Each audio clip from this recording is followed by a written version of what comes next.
ಭಾಳ ಸಂತೋಷ ಆಗುತ್ತೆ. ಕನ್ನಡದ ಚಿತ್ರೋದ್ಯಮದಲ್ಲಿ ಈ ಥರದ ಚಿತ್ರಗಳು ಬರಲಿ, ಇಂಥ ಚಿತ್ರಗಳು ಬೇರೆ ಚಿತ್ರಗಳಿಗೆ ಪ್ರೇರಣೆ ಆಗಲಿ, ಯಾರದ್ದು ಬಂದರೂ ಸಂತೋಷ ಪಡ. ಕನ್ನಡಿಗರು ಹೆಮ್ಮೆಯಿಂದ ಹೇಳ್ಬೋದು, ಯಾವತ್ತೂ ತಲೆ ತಗ್ಸಕ್ಕೆ ನಾವು ಬಿಡಲ್ಲ, ತಲೆ ಎತ್ಕೊಂಡು ಓಡಂಗಿರುತ್ತೆ. ಹೆಮ್ಮೆಯಿಂದ ನೋಡಿ ಸಿನಿಮಾ. ಕೆಲವು ಸರಿ ಇಂಥ ಕೆಲವು ಪ್ರಯೋಗಗಳೇ ಮುಂದಿನ ದೊಡ್ಡ ಪ್ರಯೋಗಗಳಿಗೆ ಸ್ಫೂರ್ತಿನೂ ಆಗ್ಬೋದು, ಗೊತ್ತಿಲ್ಲ. ಅದು ನನಗೆ ತುಂಬ ಇಷ್ಟ ಆಗಿದ್ದಂಥದ್ದು ಈ ಇಡೀ ಈ ಮೂವಿಯ ಸಂಬಂಧದಲ್ಲಿ.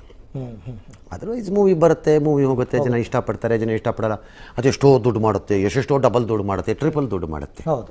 ಬಟ್ ಆ ಮೂವಿ ಬಿಟ್ಟು ಹೋಗೋ ಇಂಪ್ಯಾಕ್ಟ್ಗಳನ್ನು ಜನ ವರ್ಷ ವರ್ಷ ವರ್ಷ ದಶಕಗಳ ಕಾಲ ಜ್ಞಾಪಿಸ್ಕೊತಾರೆ.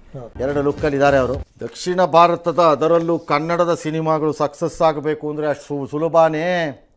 ಎಂತೆಂಥ ಶಕುನಿಗಳಿವೆ, ಅದಾಗಬಾರದು ಅಂತ ಬಯಸಕ್ಕೆ ಒಳಗೆ ಮತ್ತು ಹೊರಗೆ ಎರಡೂ ಕಡೆ ಇವೆ. ಅಯ್ಯೋಯ್ಯೋ, ಅದಕ್ಕೆ ಹೇಳಿದ್ದು ನಾನು ಅದನ್ನು.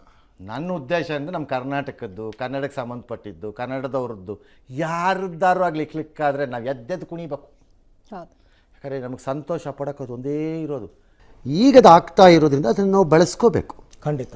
ಇದರ ಮೂಲಕ ಚಿತ್ರೋದ್ಯಮ ಇನ್ನೊಂದು ಹೊಸ ಅವತಾರವನ್ನು ಎತ್ತಬಹುದೇನೋ ಆಸೆ ಆಗತ್ತೋ ಬಿಡುತ್ತೋ. ಬಟ್ ಆಸೆನೇ ಪಡೆದಿದ್ರೆ ಆಗುವುದರ ಬಗ್ಗೆ ಕನಸು ಕಾಣೋದು ಹೇಗೆ ಅಲ್ವಾ? ಕರೆಕ್ಟ್, ಅದಾಗಬೇಕು. ಅಷ್ಟಕ್ಕಷ್ಟೇ. ಈ MTV ಸಿಟಿ ಯುಗದಲ್ಲಿ ಖುಷಿಯಾಗಿರು.